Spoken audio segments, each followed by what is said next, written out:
Oui, il faudrait mettre ça parallèle à la fourche et mesurer.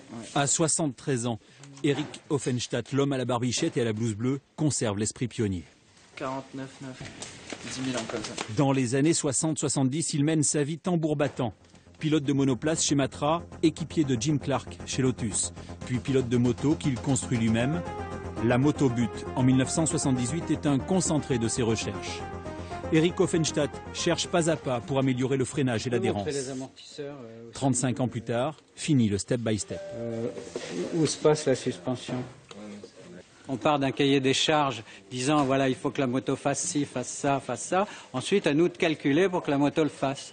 Et ça, c'est la première fois que cette approche est utilisée. Eric Offenstadt s'associe à Olivier et Arnaud Gomez, pilotes eux-mêmes et ingénieurs qui fabriquent et conçoivent des voitures de course maison. Arrière, quoi, du train arrière. Ensemble, ils vont fabriquer la Geco, une moto capable de freiner plus tard, tout en limitant les effets parasites liés à l'accélération de la roue. Le milieu du 4 roues possède des outils très intéressants pour la conception. Eric, qui a toujours connu, que ce soit dans le passé ou aujourd'hui, la méthode step by step, a été de suite séduit par cette nouvelle technologie, cette nouvelle approche. Une technologie empruntée à la F1.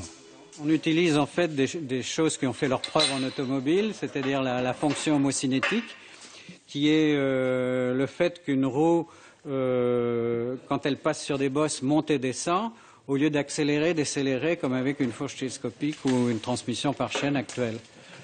Voilà, donc en fait c'est vraiment le schéma de pensée de conception qui est différent et non pas vraiment la technicité.